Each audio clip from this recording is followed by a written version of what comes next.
It's a great pleasure to receive today Pierre Pouget. Pierre Pouget is a dear collaborator from Paris, working on the disconnectome as well on primates. So we try to look at the connection and the disconnection in the brain of squirrel monkeys.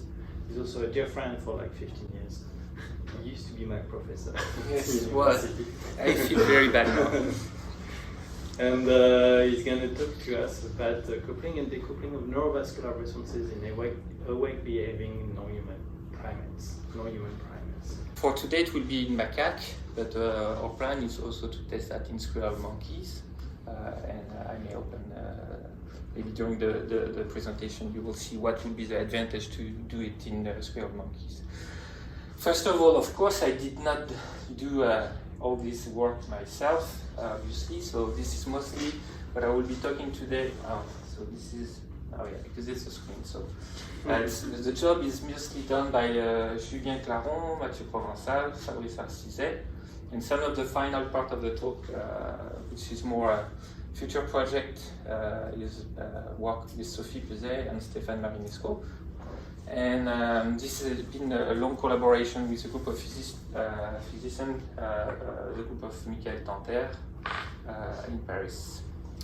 When I say coupling and decoupling, I will be talking about mostly what we do and estimate, which will be appearance or disappearance, which will be related to statistics. So I want to be careful about when I say there will be no coupling or there will be coupling. So I'll let you discover the cartoon, because this is maybe one of my preferred cartoons.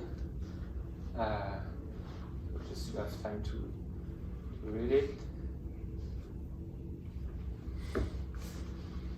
So the big point is, obviously, when I would say that there will be a coupling and there will be a decoupling, what I would mean is that we can measure some relationship between those variables. It doesn't mean that when there is no coupling that there is not coupling at all. It's just that we could not estimate that coupling. Okay, so just to illustrate what we do, if you are not familiar with the macaque study, so here you probably recognize a sagittal view of a macaque brain. And what we do in our lab is we attach a fixation post, which is usually in titanium, in the skull of the animal, and then we place a chamber, which is basically a plastic cylinder in the head of the animal. Then we do a craniotomy, and that gives us access to the brain of the animal. Okay. So the stuff we did a couple of years ago, that was really something very really important to us, is to adapt one of those ultrasonic probe to image the Doppler of the brain. So it's really, you could see this as a very similar technique as Doppler imaging for obstetric, but for the brain. I will show you of course, the resolution and some of the advantage of it. One of the challenges at the time was to design a probe that was sufficiently small to be able to get into the chamber of the animal. You could see immediately one limitation compared to other techniques like MRI, for example, is that the ultrasound doesn't like the bone. Okay, so the impedance of the bone is really strong, so you have, for now, you have to remove the bone. We'll discuss at the end with the project with squirrel monkey that there may be some adaptation using contrast agent to get rid of it. But for macaque, clearly you cannot image the brain if you keep the bone. So the bone has to be taken off, which is clearly a strong limitation, but we do it for electrophysiology anyway. And then with this frequency, which is here is about 8 megahertz, you could image up to 10 millimeter depth. So not the whole brain. For macaque. For squirrel monkey, it would be close to the whole brain, so that's another advantage. Okay, so the way we do our experiment in the lab are basically classically looking like that. So we train animals to be in a chair, so it's basically a plastic box. We train them to come to the chair. Then we face them a screen, and then we train them to do oculomotor tasks. So this is what I've been working for many years now, is try to understand how the brain control eye movement. It's some sort of to an excuse because primates do a lot of eye movement, but eye movement are involuntary. I mean, if I flash a stimuli, something on your right side, you will look at it immediately, but you can also constrain your eye movement. So if I start to fixate one of you for more than 30 seconds like that, it will look very strange socially. So there is also very high order possibility of control of eye movement. So we use this as a tool. Then what we do, we fix the head of the animal, we introduce microelectrode in the brain, we record in different brain area, and then when the animal is doing the task, is reinforced by juice. Some of them actually do prefer water, but sometimes we put water with some preferred juice, and we record their activity while they are doing the task. So this is what we do when we do electrophysiology. So in a couple of years ago, 3 years ago, what we did is exactly this, but comparing, because we didn't know what we found at the time, is recording the cerebral blood activity using this probe, okay, ultrasonic probe. So what you will see here on this movie, here you could recognize, even if you are not very familiar with, you could see a coronal view of the monkey brain. Here you see the midline, the right hemisphere, the left hemisphere. Here, for us, this is region of interest, the supplementary eye field, which is the word, I mean, the name is not very important. It's a frontal middle region involved in the control of eye movement. Here you see the dorsal part of the cingulate cortex, the ventral part of the cingulate cortex. So not very deep, but still we can go. What we found that was really striking is here it's a real movie. It's just a little bit fasted. Here what you have on the right is the eye position of the monkey. So no task at the moment. After 1 minute, the task will start. And here what you have is in real time, the variation of cerebral blood flow. No average, real time, trial by trial. After 1 minute, you can see the task start, and you can see the region here showing up. So I think for us at the time, there was two big information. The first one is that we do not need to average. So we could see on each trial the variation of the cerebral blood flow. The second is we have a resolution at the moment that was about 100 micron, so quite high resolution. The second one that for me was really important is here you have the scale bar, so it's a percentage of change. So we get for some variation up to 50%. So 50% change of cerebral blood flow variation on a single trial, which is, I'm sure you have read some paper from fMRI, you have to average in group to get 4 or 5% of variation. So for us, it was a very big change of paradigm in a sense. So here is just a brief overview.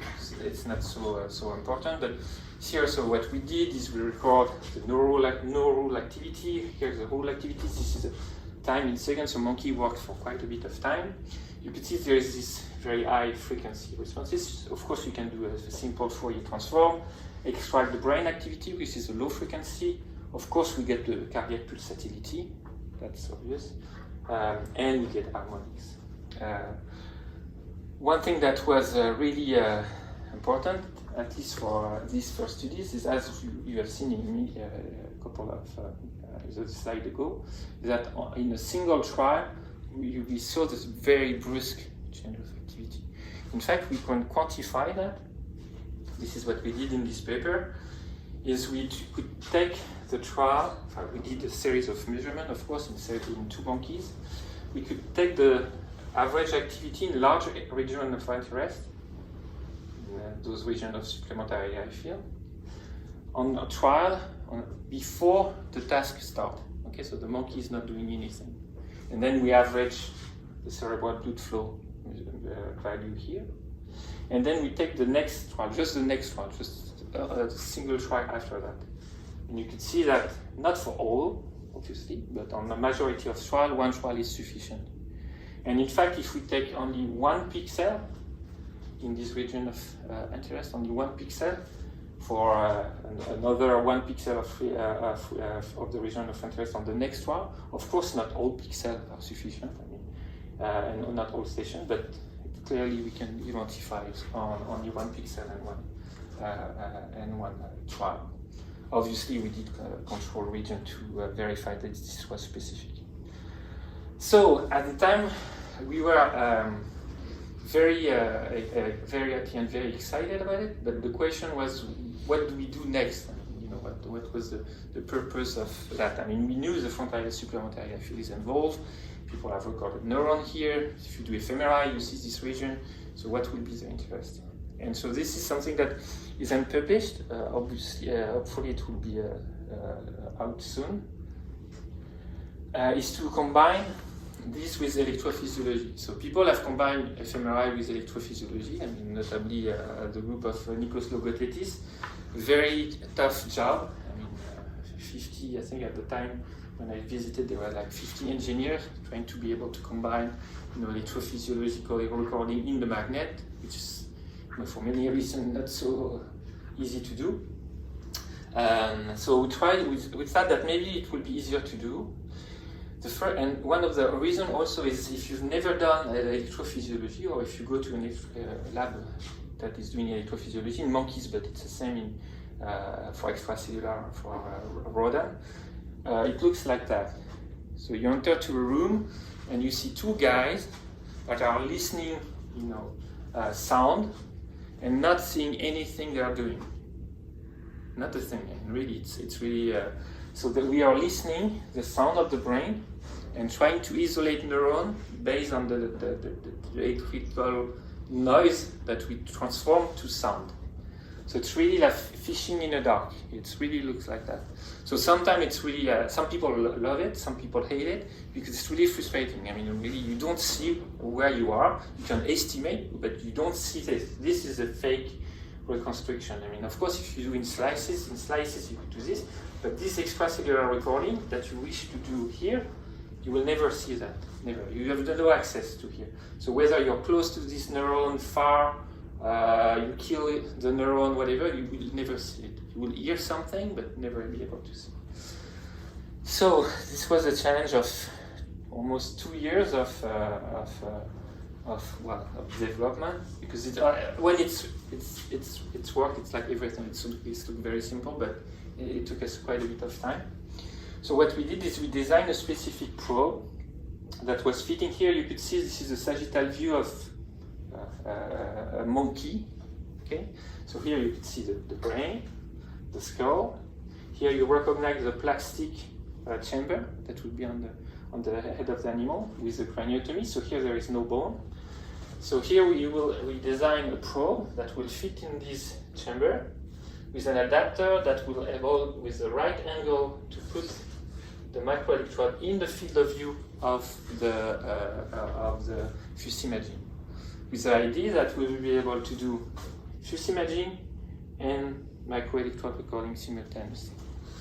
So the first thing that we found that was kind of cool is here you could see the tip of the electrode that is moving in the brain. And of course, so this is some sort of Doppler imaging. There is different sequences we could use. This is one for detecting the displacement. So you could see the tip of the electrode that is going down to the brain. And if we do another sequence that is more B mode, that would be like more anatomical sequences, then we can collapse the two and we can see in which layer or in which brain region we are, and also in which layer we are in. So we can identify in which region we are. Okay, so for these studies, that's not just very informative, but this is just to give you an overview. Same thing as many times before. Nothing very special about the task, at least for that first experiment. So we have some baseline. So we measure the cerebral blood flow and electrical activity of the monkey while he is doing basically nothing. Then we get a fixation point, and then the animal has to do what we call a saccade. In that case, when the bar is vertical, he has to look at the bar. When the bar is horizontal, he has to look in the opposite direction, which is called an anti-saccade task. And the trick, of course, is you could manipulate the ratio between the height and the width. And so you can manipulate the difficulty of the task, and obviously if it's a square, it's a guess. And then if he's doing the task properly, there is some reward and interval. Okay, so the good news for some of you, if you do fMRI, is there is a coupling between the neurovascular response in awake behaving primate. I mean, it's not like a big surprise. Nikos Logothetis have shown it, other people have shown it, but it's always good to reinstantiate it. So the way we've seen that, so if you're not familiar with electrophysiology, what you get on the top here is what electrophysiology called a raster plot. So here, each line here is a trial. So you remember the monkey has to fixate, metasaccade, and each tick, blue tick here, very thin, is a spike of a neuron. Okay, so digital information. So if every time the neuron fire, we get a tick, and then this is one trial, second trial, third trial. What electrophysiologists do normally is here they take this digital measurement, they do an average, which is transformed in frequency. And so what you could see is in blue here is the frequency changes on average for that particular neuron, and you can see that that particular neuron around, it's a movement neuron, so around 100 to 200 milliseconds during the saccade preparation, these neurons start to fire and then it decreases. Okay. Here in red, this is a cerebral blood flow variation. Okay, so much slower. I mean, cerebral blood flow is slow. But clearly a relationship, I mean, if we dissociate, the basal versus the trial when the monkey is doing the task, clearly the cerebral blood flow increase with some delay, obviously, with the neuronal response. So that's what was expected. Something interesting that people know in fMRI but do not always account for is that this is the same. This is not the same task, obviously, because this is visual cortex, so in that case it's more flashes in the receptive field of the neuron. Same thing, the neuron here, it's in V1, so if you put a flash in the V1 neuron, the neuron responds. That's not very new. What is interesting is you could see the hemodynamic response, what people call the HRF, hemodynamic response function. Usually people use some sort of double gamma, some sort of mimicking response that looks quite like that, with sometimes some little overshoot, but we saw for that particular type of stimuli, we saw a very different shape of hemodynamic response. It was very large, actually, undershoot, and we repeated that in quite a large number of sessions with different eccentricities. There is some variation, but clearly the undershoot is very, very large in V1. People know that. I mean, it has been reported. The fact that V1, that other region, different brain region have different hemodynamic response, which is a problem because in many papers, not all people, but use the same function here to fit the data. And I will come back to that, but if you do that in the model, it gives you very, very, very different results. So it's really, in fact, it's really important. And actually, we are fighting with one of the reviewers that basically did not at the first review did not believe in that. He said that it was just an artifact of our monkeys, and then we have to refer to all, because there is some literature, people have done that carefully, have already reported that. It's just that for people, it's easier and simpler to pass through the common unique hemodynamic response, but that has some very strong effect because you may not see some effect of your manipulation. Okay, but this is for the good news. I mean, the good news is there is some neurovascular response between the two. Okay, so what we did next, that is just to show that this is where the hemodynamic response has some importance. Is we take the task, and what we use is what people, I mean, if you do fMRI, you are more than familiar, you are very, very familiar to that, is we take the stimuli presentation, so the trial, we treat that as a TRAC, so it's a series of events, so each trial is an event. Then we convolve that with the HRF we measure. That gives us a predicted signal, and that we can measure what is the region of our area that is the most predicted by this. So something very similar to what people do for fMRI. And then this is all the pixels here, for example, that were more correlated with this predicted signal. Okay. Same thing for V1. The reason why I'm showing that is obviously if you do not use the HRF response for V1 here, but you use that one, here you see nothing.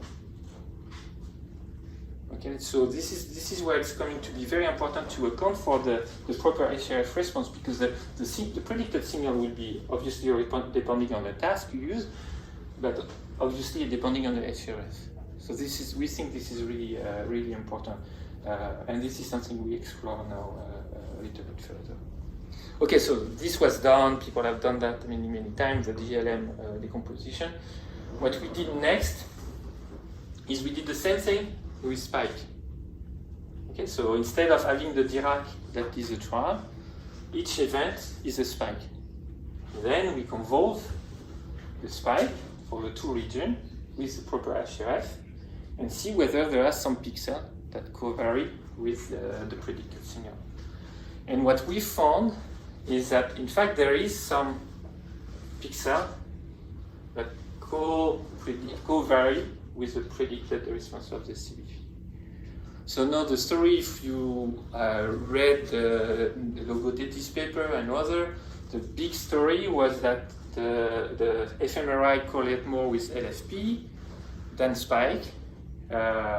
In fact, we found that spike actually do co-vary with CBV, and the main reason why we think Nikos did not see much of this contribution is because of the activated volume. It's because of the spatial resolution of the technique.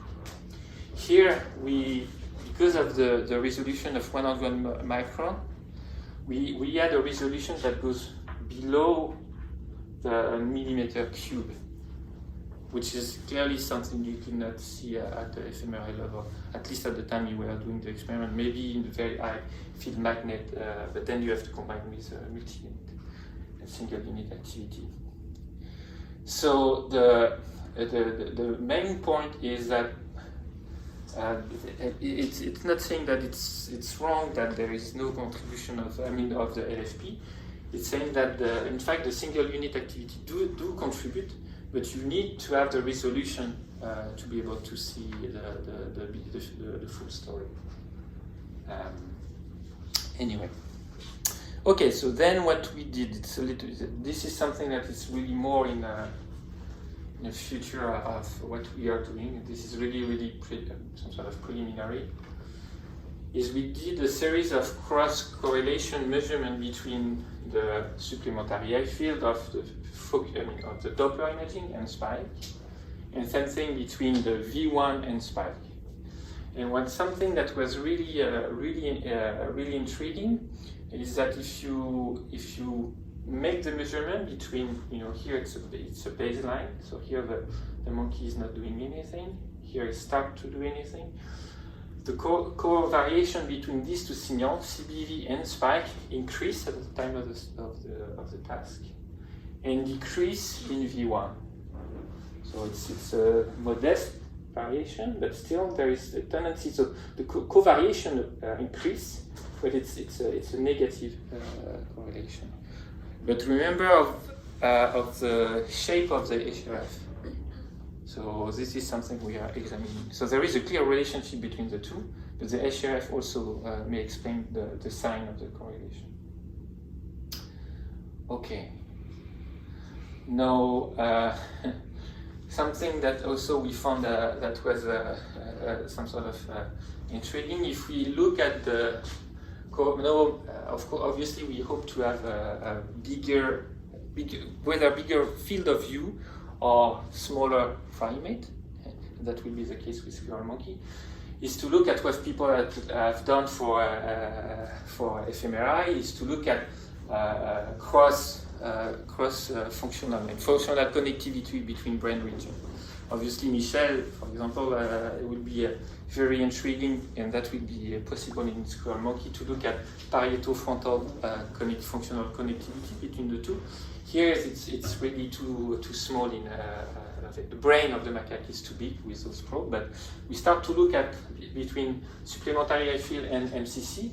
So it's a supplementary eye field here and anterior singular. It's not. There is discussion. I mean, for some people, we are not very anterior. So people think we are middle singular. I consider we are at the edge between anterior singular and mid singular, but I'm fine to say that we are between mid singular cortex. That's okay. And so what we did is we looked at these functional connectivity between those two regions at baseline and at the time of the task. Okay, and we see a decrease in the cross correlation between those two regions. So when the task starts, those two regions tend to decorrelate. So this is something we are, again, this is completely unpublished. This is, well, this is even not simulated actually. I wrote simulated, but that's what it's not. It's a copy-paste. Okay, so far so good.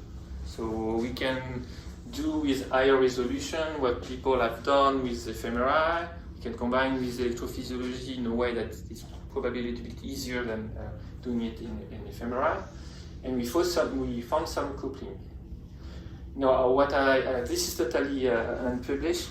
We were starting to try to maybe understand a little bit what is going on, but it's really unpublished data. It's about the decoupling. Here is what it was not an accident, but something we found that was really special. So the way we usually look at the data, as I explained to you, is we look at one trial at a time, and then we average the activity across time. Okay. So this is the same here, just showing up here. So now let's forget about this way of looking at the data. Let's look at the data in terms of longitudinal variation. Okay. So let's forget about averaging across trial. Let's consider the activity of the first trial, the second trial, and the trial 223. Okay, and let's see whether there is a change in coupling during that time. For some monkeys, they could work for an hour. The reason why we could do that is because, remember, we could see the activity on a trial-by-trial basis. We do not need to average all this time to get a value, so we can look trial by trial. Okay, so what we found in the medial region, we record 2 actually, and well, it's not present in visual cortex, but I could not say it's everywhere in the brain. So here, if you look at the neuron here, so first trial, second trial, so first trial, last trial. If you look at the statistic of the firing rate, there is variation, there is noise. I can show you that, but it's pretty stable. At least statistically. Remember the first joke. I mean, when I say appearance, disappearance, I always tend to be cautious, but there is no obvious change of the firing rate of that particular neuron. Okay. Here is the cerebral blood flow for that particular session. So the monkey is in baseline. We start the task, big jump, and then, and actually we can predict here when the monkey is going to stop. And there is some level of cerebral blood flow. We know, we are now identifying that. There is a work on that in the lab.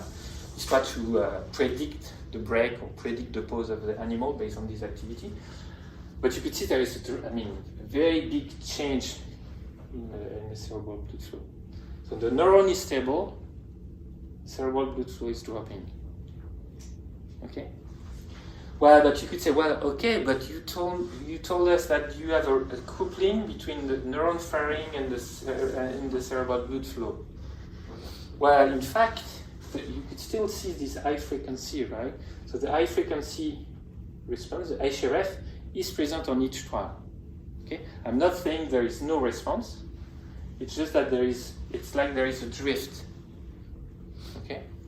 And in fact, it's more than a drift because here, the graph is a little bit complex and very, very preliminary, but here, if you want to, here is the spike density function, so it's a response of the neuron in blue for a series of blocks of 20 trials. Okay, so the first 20 trials, second block of 20 trials, and then we measure the response of the neuron. So there is some variability here, but the variability is quite noisy. So some trials respond less, and sometimes respond more. Here is HRF, and the color is corresponding to the time during the session. So darker red is the first series of trial, and then the lighter you go to the end of the session. So at the end of the session, you see there is still an HRF response, but much reduced. So there is a drift, and even the HRF is affected. If we correlate the two, or make a regression measurement between the two, I mean, nothing. Right? So there is something that makes the neuron variability of firing completely unrelated to the hemodynamic response. So there is something more complex, which is not with biological system like the brain, not so surprising, is that there is a clear coupling. I mean, I'm not saying there is no coupling. There is a short time scale coupling between spiking activity and CPV. So when neurons firing, there is a clear change of activity. But there is also some decoupling, at least in some brain region. So there is something, and this I will maybe in the next series of slides just give you a slight overview of what we are doing, is that may explain how this neuron could keep the firing constant while the CBV variation is going to change a lot. So when I asked that to fMRI people, and I say, but you should have seen that, right? I mean, you have recorded fMRI measurement of even human for 40 minutes for a while, right? And they say, oh yes, Pierre, but there is a problem because the magnet itself has some heating parameter that is creating a drift, and so we have to correct for a drift. I said, what? And they say, yeah, I mean the drift, the heat of the magnet is generating a drift. So when we extract this value, and we have done that in Phantom, we know that the value, the physical value of the first minute is not going to be the same of the value in the 14 minutes. And they say, but this is a physical property, so we have to correct for that. I say, oh, okay, sure. But what if there was two drifts? What if there is a biological drift, and what if there is this physical drift? How do they tease them apart? And so we are, I mean, if you have data, I mean, we are interested to see, because this is something that is done a posteriori. I mean, it's not done a priori. Maybe there is a way, because for example, this, we do not see it in visual cortex. And then maybe I will go back to this why, the why question. So maybe there will be ways to correct for the physical drift, but try to keep the biological drift, because it may exist in some region. Okay, so for me, I like sailing sometimes. I mean, so if you like boats and sailing, you know exactly what, this is not me, but you know exactly what this guy is doing. If you do not do it, he's looking for a leak. If you like boat, but this is plastic boat, and people are biking, so it's the same. If you have a leak, you put your stuff with some hair on it, you put some soap and a little bit of water, and when there is a leak, it will create some bubbles. So you will find a leak. So the question, where does the leak come from? Because I show you here that there is a coupling, but at some point there is something here that is surprising. So the neuron here is firing, so he gets the energy to fire, which is not given at least as much by the variation of cerebral blood. Okay, so this is really something we've done, so you can almost immediately recognize that this is not a macaque brain. So what we did with Stéphane Marinesco, which is a chemist that is developing microsensor.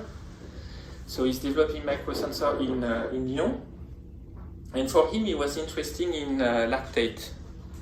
not only in lactate, but he's making microsensors that can estimate not only the relative, but also the qualitative measurement of lactate or oxygen or anything. Invasively, obviously, you have to insert. It's almost like a micropipette. And so what we there is a paper from Matthias Pessidlian, I think it's a current biology this year, that relate the sum of maybe cerebral blood flow variation and glutamate concentration. For us, in my view, of course it's a pure hypothesis, so it could be completely wrong, or it could be both. I thought more about lactate in a sort of similar way of the muscle activity. You know, I do not do sport. I know Michel is doing sport. I do not do sport at all. You know, if you do sport for 10 minutes, you will need some oxygen. If you do sport for more than 40 minutes, then you go to another cycle that will use the lactate. That you will be in an anaerobic and aerobic two type of pathway. And I thought that maybe, you know, the brain or evolution is some sort of, you know, if they find a good solution for muscle, maybe they will find a good solution for the brain itself. So I thought I asked Stefan whether he could construct some microsensor that will estimate the lactate concentration. Of course, we'll do it with so this is really just in rats, and to be honest, it's not working in primate at the moment. I will tell you why. Just to illustrate that. Whether it's working or not. Let's see. Come on. Oh, okay. So here you're at the coronal view of the rat brain in the barrel cortex, because it's responding to the whisker. Here you can see the sensor coming. So I think it's pretty cool still coming, because here you can see the sensor. So you see the sensor that's coming to the brain, and then what you could do, obviously, before that is stimulate the parietal cortex or whatever you're interested. If you're interested in smell or whatever brain region, identify the region that is responding the most, and then go there. With Michel, we will use that for injecting some compound for making a lesion, for example, or you can use it for inject optogenetic stuff or for tracer injection. You see more precisely where you are, which is obviously, you know, good to know and make sure you are in the right place, because it's not always so easy. And then when you have this sensor, for Stefan Marinescu, the idea would be to, you know, the cerebral blood flow variation is maximum here, and then you can measure the lactate concentration. So this is like a dirty copy of MATLAB figure. So don't pay too much attention of any of those, because this is really, really preliminary, but this is the idea of what we want to do. We will measure the CDV variation in blue, and we will measure the lactate variation in red.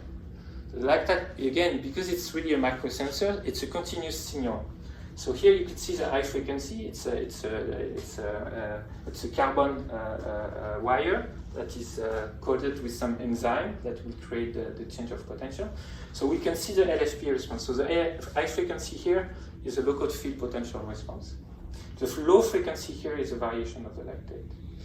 And what we hope, but again, this is this is like a 5 measurement or 10 measurement in 5 rats, so it doesn't mean anything. But what we'll try to do is to relate those two and see what are the relationship between the lactate concentration and the CBV.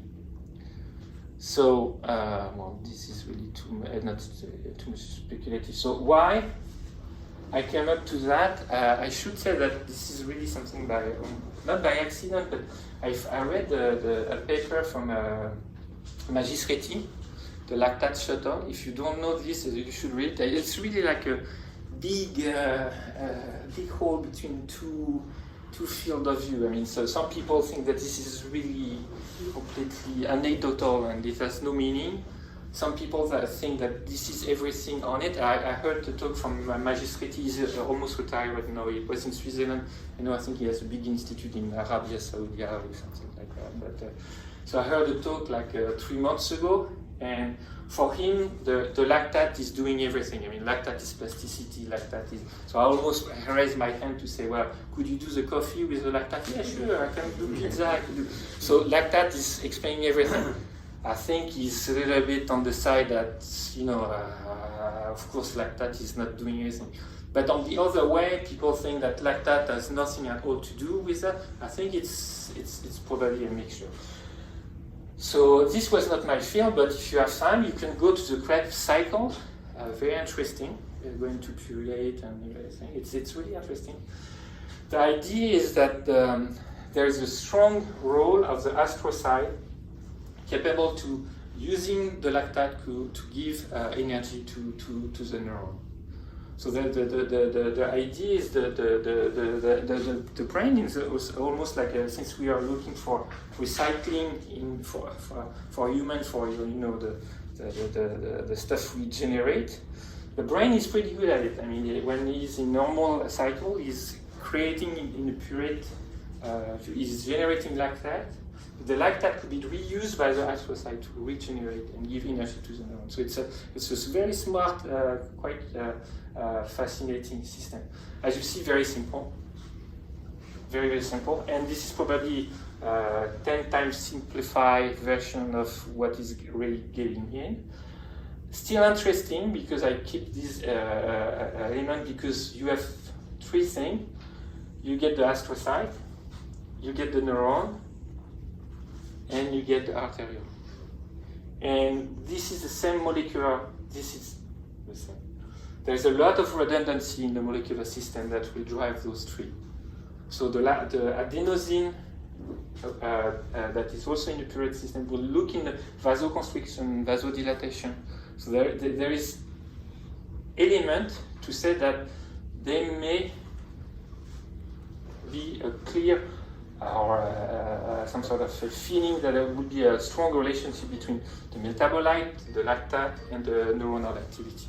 And this is what we want to do. And this is a perfect timing for Michel, because this is the final, again, you can raise your eyes, because obviously this is not the final answer. There is still a lot of questions. Some of them will try to respond and go further with the squirrel monkey, with Michel, because smaller head, so we can look at very distant brain area. Here I show you very local brain regions, so very difficult to examine, frontal parietal. We will have almost the whole brain in squirrel monkey. We have very high fMRI resolution to compare to this. Large number of animals, because they are easier to fill in. And maybe, you know, if you, well, I will be there before, but I will visit you before, but maybe in 2004 we can have some answer. And yeah, that's it.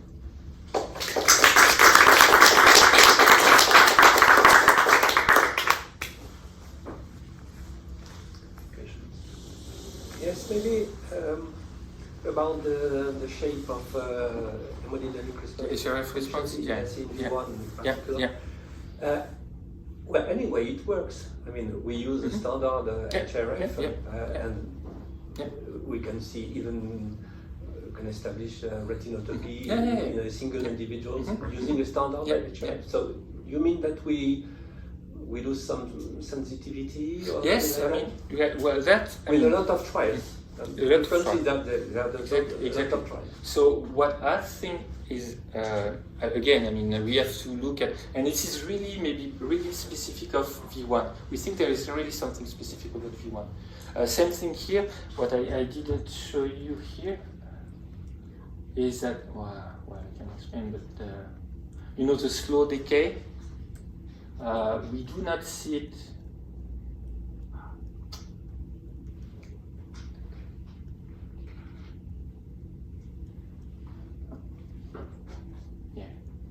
So this, we do not see it in V1, which may be two things. I mean, it may be that this metabolite role, I mean, clearly I told you here, the monkey we can predict when it will really stop to work.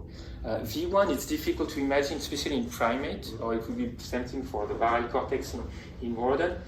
Really difficult to think that at some point during your day, you know, your V1 will say, okay, ciao, I go to sleep. So here, I mean, you are working on one paper, you get tired, you say, okay, just go outside, I do some sport, and you get back to your paper. So frontal region may have this sort of metabolite work. So maybe there is something special about V1. For related to the HRF shape, I agree with you. I mean, if you average here, I mean, the HRF is different, but if you average with an enormous number of trials or large number of subjects, you will find the response. But maybe we could use maybe less trial, less subject to see the similar effect. Right, yeah. Do you think that it's a particularity of V1 or every primary cortex? Do you think you can see something like that in A1, for example? We don't know for A1. I could ask, actually, there is Yves Boubenec at the ENS Paris that is doing in ferret monkey. He's doing auditory cortex. I could ask him. It's a good question.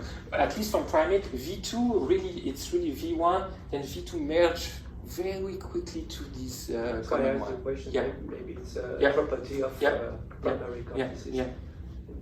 So which in a sense then you could say, well, okay, so then using that one, if it's a more standardized way. But there is a paper, I think it's in bioarchive. I don't think it's out yet, but of people at Stanford that use FUS imaging in marmoset for complex social code, and then you look at maybe a 25 brain region. They show a lot of variability of HRF responses. Mostly in frontal for marmoset, but also deep structure. They show some strong change of HRF responses. And in fact, people in the community of fMRI, I mean, this is why I was a little pissed off by the reviewers. They know it's there. I mean, even age. I mean, for example, we also compare young versus old animal. Here, the eccentricity of the stimuli change also a little bit the HRF responses. So there is variability. You're right that maybe in some aspect, because we average a lot of trial, a lot of subject, at the end, I mean, it always depends on what you want to do. But the thing is, it's back to the first cartoon of joke. If you do not see a relationship, it doesn't mean it's not there. It means that maybe the HRF could be, a little bit more adaptable. If you see something, it means it's there. If you do not see it, this is where it's more complicated to interpret. Thank you. I was wondering, maybe it's also the task that is used, because that's anti-saccade that you're using for the model of the HRF, which is an unusual way of using the cortex. No. Here, it's not the same task. So we use a task to stimulate the brain. That if gives you are using for saccade, do you think you'll have the same hemodynamic? No, but it's the idea is if you want to do a mapping of V1 in fMRI, you will not use anti-saccade. You will use grading or mapping of stuff. Checkboards. It's checkboard. So we had that actually. A reviewer asked the question. I hope it's not you gonna. No, because the idea is to use the task that stimulate that brain region. So we use a task that stimulates V1. We use a task that stimulates SEF. So we know neuron response here. We know neurons response there, but the HRF is different. But it's in the very beginning of fMRI. I know. Well, we use a standard Exactly. HRF, but we're not sure at all. Exactly. It's I know. the same response in all brain. I know. That's why I was pissed off by the reviewer, because we have to, give reference of all this paper, and and in fact, people that do fMRI, even if sometimes they use the common HRF, they know it's some sort of pragmatical ways, easy way to do it. And I'm not saying it's mandatory to correct for each pixel based on each HRF. I just said that sometimes if you do not see a region that you may miss some information just because this region has a specific HRF. and then you will never see this corresponding effect. If it's there, I mean, it means it's there. Maybe you can reduce subject, you can reduce trial, and it will be helpful. But I'm more thinking about some region that we do not see, that we may miss just because the HRF is less common than those. And when I start to discuss with people that work specifically on V1, not all visual cortex, and ask them about, do you always see a strong effect in V1? They say, oh yeah, V2 very, very, very strong. I say, no, but V1, yeah, sometimes it's strange, sometimes V1 response is not so strong in fMRI, and I say, but why? Well, we don't know, but maybe it's not because it's not a natural stimuli. I say, okay, so we try a natural stimuli, it's still there. So there is always good response. So, and some people that did start the fMRI a while ago, they clearly know that the HRF is clearly not the same. It's just like almost like the response is, yeah, but Pierre, it's a pain to adapt the HRF for each region, which and maybe each individual. Maybe each individual. Yeah. And I have another question about the use of lactate that you mentioned. Yeah. Do you think that this is exactly the same metabolism in response to a stimulus and at the resting state? Do you think this is the same metabolism? Yeah, we don't know. Because I didn't follow the literature. At the time, it was hypothesized that it's in fact different, and the use of lactate is during stimulation because it's very fast. Yeah. But you produce very only 2 ATP, in comparison to resting state when you. So it is also part of the big discussion because Magis, Reti, and all this work was done in slices. And the problem with slices is obviously the oxygen is different. So people thought, yes, but you are in a situation where there is a blah, blah. But there is a recent paper, I think it's 2002, from Laurent Venant's group that really it's like always like that. We thought you have a good idea, but in fact 10 people have the same idea at the same time. But so what he did is it's in mice, in weight mice. He did lactate measurement and electrophysiology, and what he said cognitive task, but frontal brain of mice anyway. But then he started to look at that, and yes, the apparently what he found is the uptake of the lactate to drive the neuronal response is very quick. Actually, they use lactate first and O2. So almost the contrary of just what I said, which is, I mean, this is the data, so I was nothing. So we'll have to verify whether it's the same in very long session in the primate brain. But people now start to look at that again. It's not easy to do in fMRI. We started to think about it with Julien Valette at the CEA, which is it's more in spectrometry. Spectrometry, yes. But the lactate, the spectrometry of the lactate is very difficult. They do it quite. I mean, I'm not a specialist, but apparently they told me that they do it quite easily for glutamate. It's not so difficult because the spectrum is quite different. For lactate, it's really, really tough. So we'll try to do it, but because I'm doing electrophysiology and we do invasive stuff, I think the microsensor is the way to go. The reason why I do not show you some stuff, and we did 5 experiments already that failed all, is that those microsensors are very fragile. It's almost like a micropipette. And the reason why it's so fragile is because Stéphane Marinesco, the guy that developed this microsensor, wants to do the sensor that is this minimally invasive sensor as possible. And I say, why, Stéphane? I don't care. I put microelectrode of 100 micron in the brain. Why do you want to give a pipette of 20 micron? I'm fine with and he said, yes, but the micropipette will create some inflammation, local inflammation, and the local inflammation will change the lactate concentration. And I say, okay, but even if it's not the exact same value of lactate, could I do a quantitative difference between the two, even if it's not at the molar exact value? Because what it could do with this sensor is really measure not only the relative change but the quantitative change. So we calibrate the sensor, so I will know there will be that concentration of lactate. So for him it's really important not to create some inflammation at the tip.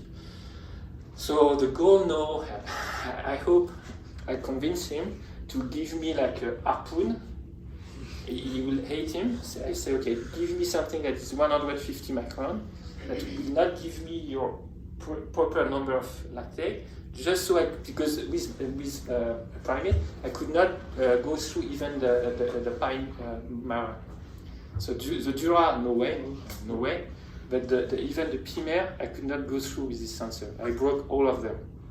So if you're not familiar with this, so there is layers, and the PI is really this very, very thin one.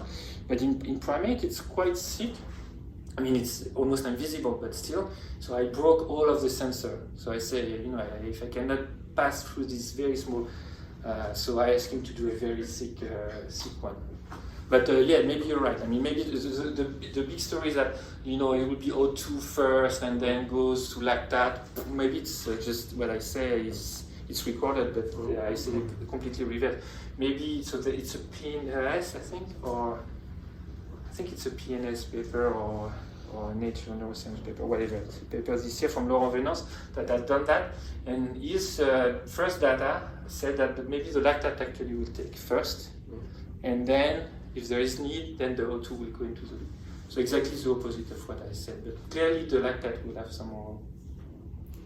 Okay, did you try giving them a break, like short breaks, to see how like if it's a lactate that clears in certain period of time? No. So what actually, well, let me show you. I don't have the data, but just I can show you what we did, but it's not related to the two. So here, well, this is a PLOS biology paper that we did this year. So this here is it's strongly related to pupil diameter. So it's really some sort of a mark of attention effect on the monkey. So we can really predict here the pupil is really at the lowest level, it will stop to work. And then when we did this here, we vary the reward ratio. So we're giving low reward, high reward, low reward. So we can manipulate the pupil. Pupil will vary, but the cerebral blood flow will vary. So we can vary. Then, of course, the idea will be what will happen with the lactate. I mean, what we could do is, in fact, maybe this is something we could do, is measure the lactate simultaneously, or maybe even inject lactate. It's another possibility. Or, what we will do also, we started, is measure other components like breathing.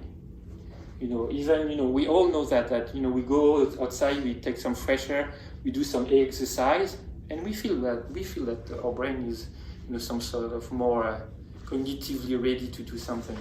So how this is related, I mean, clearly this is not just the lactate, that is not the whole story. I mean, that would be ridiculous. But clearly those metabolites may play a role, whether it's lactate, adenosine, I mean, the accumulation of glutamate. I think there is something, or at least we'll test it and we'll see. Yeah, and you mentioned when Michel, sorry. Go ahead.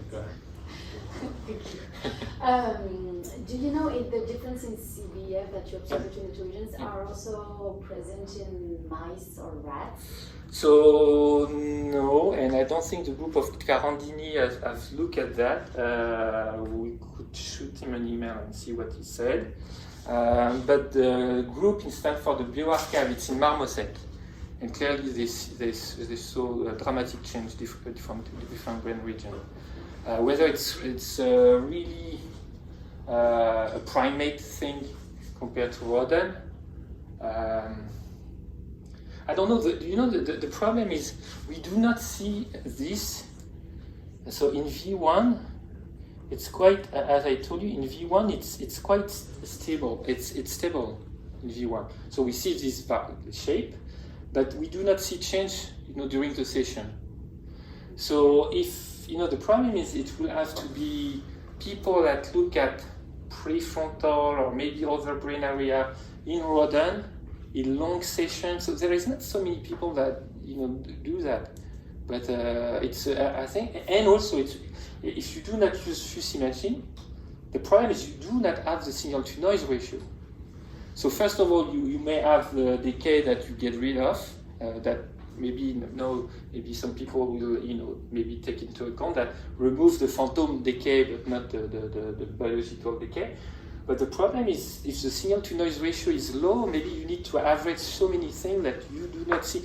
Of course, here, I mean, I took we all do that. I mean, I took one very good session. There is plenty of session in between. So if you average everything, many trial, many subject, at the end, maybe you have to start to squint your eyes, and you say, well, it's not so obvious that it's very different. So there's clear difference between individual. People know that. There's clear difference between brain region, and people know that. Species, I don't know if people have looked at that. I will not be surprised that there is some, because I think it will have to be related to cell type, cell density, layer organization. I mean, I don't see a reason why it would be similar. But the problem is you need high signal to noise ratio, and you need to be able to. So then you get rid of averaging, and averaging it's a big pain. That's why I'm really keen on keeping exploring this ultrasound imaging technology, even if it's invasive. It's because you have high signal to noise ratio. And then that gets rid of a lot of bias when we average. And we all do that. I mean, when you average this spike, I mean, you lose a lot of information. Yes? Hi, thank you very much. Regarding the drifts that you see, do you know how long we need to wait to go back to the initial value? So if we do a break, how long we have to wait? So, well, we play a little bit with that by the reward. So here, for example, it's in the PLOS paper, but I can share it with Michel. Here, really, when we are here, if you triple your salary, which for the monkey is triple the number of drop of his favorite juice, you can go up to the upper stage. If you don't change the value of the reward and you just let him go, we don't do that normally, because the problem is, they work for. I mean, you see, it's a session that stays long, and for us, it's more like a punishment. It's like you're finished writing your article, or statistical is sent to your boss, and you say, okay, but you stay in the lab for another 3 hours, just for the purpose of. Now, for them, it's a punishment. So we have to think of different ways of maybe stopping here. What we are doing now in analysis is. The paper is almost ready, is because we have such a high signal to noise ratio. Here, in fact, sometimes during this, the monkey is making breaks. They stop, voluntarily, which is very cool, because usually when we try to do almost like the Libet experiment, try to see the voluntary, start of action of the animal. The problem is if you give a cue, even if it's an implicit cue, even if it's you give something, even if you say, well, whenever you want to do it voluntarily, press this. You give an instruction somehow. So here the monkey will give no instruction, we just wait. Sometimes he's not doing it, he's just walking and walking, but sometimes at some point he's stopping. And then sometimes it's stopping for 20 seconds, 30 seconds, 1 minute, and then at some point it restarts.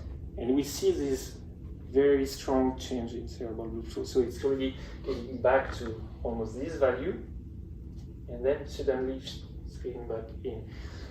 What we found, we'll see what, this is the data. Again, we can predict when the monkey is getting back to work almost 6 seconds in advance. So it's kind of freaky. So the monkey is still not doing anything. Behaviorally, there is nothing. But 6 seconds in advance, we see the cerebral blood flow getting back to what it should be when he's working, and we know he's getting to work again. So it goes back to where it was. It doesn't go back to the first. To here. When they start, yeah. I don't know. I don't want to say something stupid. We know we can vary this by changing the reward, for sure. Whether when it starts, it's getting back to the predicted value of where it is to be, that's a good question. Yeah, that's what I was asking about, okay. Giving a break. Okay. How long, if it's short enough, I imagine it will get back to where the red line is, but if you wait long enough, Yeah. depending on like Yeah. if it's Yeah. lactate or something that gets Yeah. cleared Yeah. after a certain time. That's a good point. So I think that the problem is for the auto brake we do not have a ton, because by definition we do not ask them. But we can have a look, because I think if the problem with monkeys, I mean it's not a problem with monkeys, is give them a break is not neutral at all.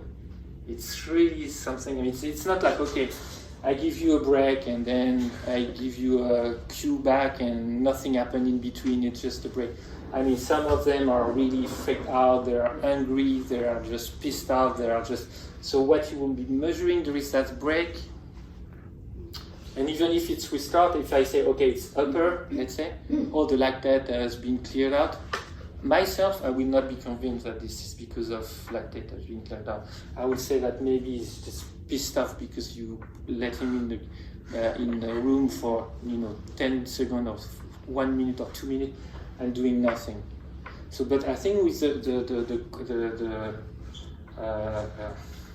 it seems to be pretty slow, and Stefan Marinescu is losing lactate in current spread depression. So if you're not aware of this is a very strong way to manipulate lactate and brain activities. It's done in rat, is that you really punch the brain. And if you do that, it's happened sometimes for us when we touch with the guide tube, the brain becomes very active and then silent for quite a bit of time. I mean, sometimes minutes. The brain really becomes, all the neurons just shut down. And if you record the electrical activity or the current spread depression, this is the word, you see really a spread. So if you do that in rats, you see it's really like you punch and you get series of waves coming from where you punch the brain to the series. So it's really a wave, very slow wave of activity. And back to your point is that the change in lactate it's a slow process. So I'm not expecting to see very brusque second to second adjustment. So it's a slow variation of accumulation. But the break, we thought about it. The problem is giving a break to a monkey. Well, I mean, you can convince yourself that you are giving a break to a monkey, but he's not having a break, for sure. Even if you feed him. Even if you feed him, because or you have to maybe train him for or her for months and months, so it's become an habit of break. But then whether it's a break or something, so it's a complex situation. So we are happy to have, I think we have something like 55 or 60 break among many sessions. So we'll take the reverse, we'll see what the reviewer will say, is that of course we have very few break, but those type of activity are never found in hours of other description. So it's not that we do not have a lot of sample, but those very small samples are never found during hours and hours of. But we prefer that compared to generating breaks, in which case we control. We have done 100, but then for monkeys it's really tough. But yes, this is really intriguing. I have 3 small questions. Well, I will have 3 small responses. First one is, did you try to see the low frequency fluctuation that you can have at rest with your blood flow? Yeah. So yes, so I talk a lot. I mean, where is there any? Yeah. So here you could see that. Well, actually, there is 2 things. First, yes. So we have, and this is something also we are looking with Soufiane Benhamed in Lyon, because she's looking at this slow frequency variation in fMRI measurement. So yes, so we are looking at slow variation of slow wave of CBV related to here. It's not maybe a good example, but we have sometimes there is a decay, But on top of the decay, sometimes we have some slow. Exactly, yeah. So whether it's related to the attentional phenomena of the animal, whether it's related to some specific change in performance, we are looking at those. They seems to be related to pupil. So maybe some, but it's only in pre-SMA, so it's difficult to say. Another thing we do not have look at yet is here. In fact, I told you, and that's the case, that this is very slow frequency, and 0.35. But we record cerebral blood flow at 500 Hertz with this system, so very high. Yeah. And there is stuff in a very high frequency that we will try to look at. The data set, which is clearly not an excuse, but this is a reality, so I put everything on the table. The data set is huge. It's terabyte of data and everything, and we didn't have the not the time, but just the light. We need someone that say, this is my project, I want to look at that now. Clearly there is stuff in the slow frequency, very slow frequency, aside the HRF response, aside and in the very high frequency. For the slow frequency, clearly Sulian Benamed is looking at it, so it's already some sort of collaborative agreement. If someone is interested in looking at high frequency stuff, or we agree that this is something enough different from what she's interested to look with us, we'll be very pleased to share the data. I mean, the data you can look at the data, or even just one data set. We have a physician now that, because for us it was not easy to do actually, is to look at, we are going back to the same, to the question is to incorporate this non-linearity. Because non-linearity is, well, I'm not a mathematician, I'm not even a physician.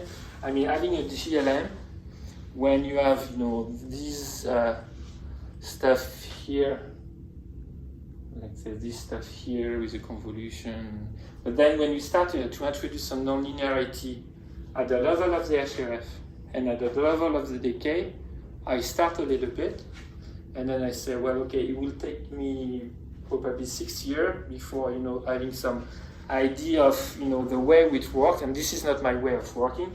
So I discussed with a guy that is really interested in non-linearity in general, not linearity of fishing displacement in the ocean or something completely different. So he came to him and I said, well, okay, we have this non-linearity. We know the behavior of the monkey is non-linear. He's not working at the beginning of the session similarly as at the end of the session. Clearly, he's not doing the same.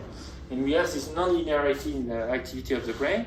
Do you think this is data that are interesting to you? You say, oh, yeah, this is great, non-linearity. So he has the data and he will look at non-linearity. Try to relate those two. And discussing with him, I mean, even if he's a specialist, this is something that is not, I mean, it's not something that it will be done in a week. I mean, it's serious stuff. So, yeah, so this will be the goal. The goal will be to generate a GLM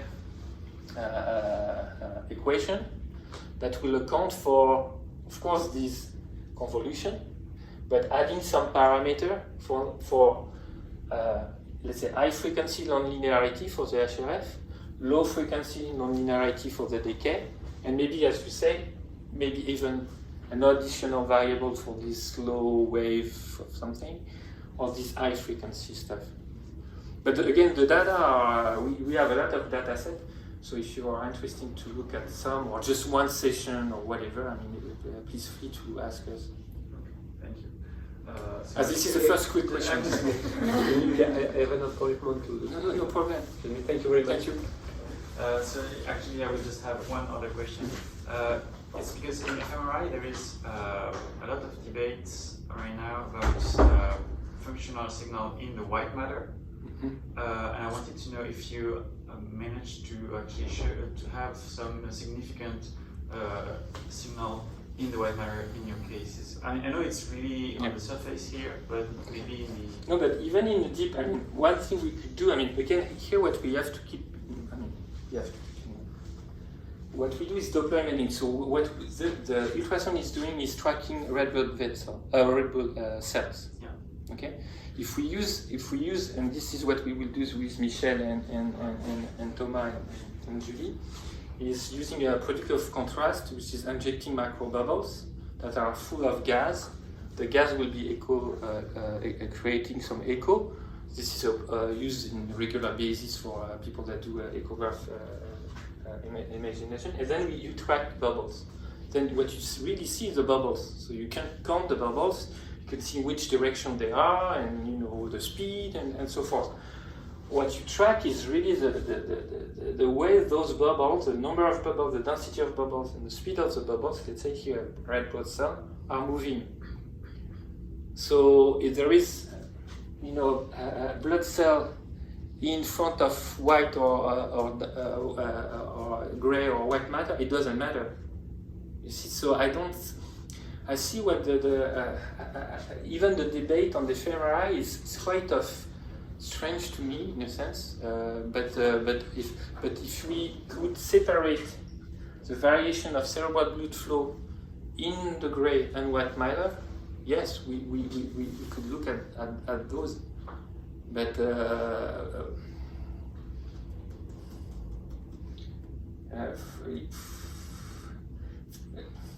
to be honest, I do not clearly understand, but I'm not an fMRI guy.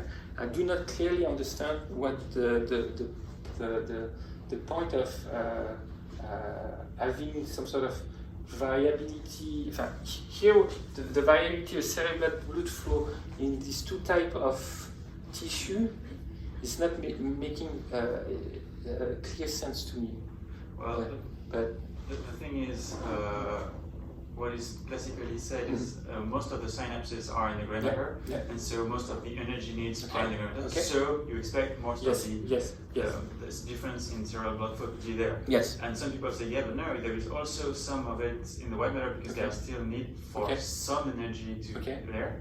And maybe it shows the activity not in terms of synapse, but how the fibers, the axons work and transmit the action potential. I'm not familiar with this, but for example, if you, in your case, clearly here, we still, even if it's a small, soon we'll have much deeper. Because the probe we can use, we have a little bit lower resolution, but then we can see up to the colliculus, so we have a whole brain. But still, even here, you have white and gray matter in here, because here you have the supplementary eye field here, and here you have the dorsal bank of the cingulate and the ventral brain. So in between, there is clear, and if you put an atlas here, you can clearly see the gray and the white matter. So if you want to look at here the cerebral blood flow variation here based on the atlas or based on and look whether the gray and the white matter contribute differently or very differently. And have different HRA. Different, yeah. Please. There is much less consumption of energy in the white matter. Yes. We've seen that there is like 10 times less mitochondria in the white matter. Yeah. I had a question with the drift. Yes. Is there a trade-off between the drift and the speed or accuracy of the anti-saccade here in the monkey? Yeah. So yes, so the drift is clearly related to pupil, so it's clearly related to the motivation of the animal. So with the slope here, you can predict whether it's going to stop quickly or slowly. So the funny thing is the first paper, this was one of my favorite monkeys. He's now in the zoo close to Saint-Etienne. I got the PCNRS position because of this monkey. His name is Yeti. Because he was one of the monkeys that was, he could walk for the 3,000 trial. It was just amazing. One day we forgot to give him the juice, and after like 300 trials, something like that, we start hearing some sound in the room, like ooh, ooh. I said, why do you not want to work today? Well, 300 trial, that nothing. We opened the door and he didn't have the reward, so he worked for free for like half an hour. But anyway, so the story is we didn't see that in the first paper because this monkey was always like this. Merci. Always like this. So we say, well, okay. I mean, then we had the second monkey that was a little bit slower, and now we have more monkey, and we discover that in fact, so we see that there is a fonctionnaire monkey. On Friday, the slope is very, very steady. So on Friday, no, but it's not a joke. If they do not want to work or want more juice or are less motivated, we see the drop happening more often. And in fact, this is what we did in the PLOS biology. If here, for example, we divide their salary, because for them it's salary, by 2, and it stops. And it's not a linear relationship. So even if you divide, I mean, if you put a 25% of the salary, 50% of the salary, 75% of the salary, 100% of the salary, so it's not a linear relationship. So there is a plateau that's coming at some point. But yes, so the decay here is really related to the motivation for supplementary graphy. Okay. Of course. Do you think it's the motivation that's going to have an impact onto the accuracy of the speed, or it's actually the blood flow? The eggs of the chicken. Yeah. That's coming back to the question. I mean, could we manipulate the lactate, or could we manipulate that level to make it more efficient? I don't know. I don't know. Stop giving the reward and see and give it back. Yes, exactly. Yes, that's the question. I mean, whether we could, giving some rest or giving back motivation or injecting a drug. So we may have the answer because Sulian in Lyon. So I shared the system because it's still a prototype. So now that they are selling, Econeus, it's a company, they are selling this system, but we still have the first prototype in France. And so I shared the system, and she did some drug manipulation in frontal cortex. The data are not analyzed, but we may have some idea more about the eggs and the chicken because she did some drug manipulation. But for our data, we don't know. It's a correlation, it's a relationship. But yeah. That's cool. I mean, if it's combination of motivation and your lactate theory, seems like 2 different things. No? Yeah. No, you're right. Yeah. No, clearly. I mean, it's there is a combination of the 2. Yeah.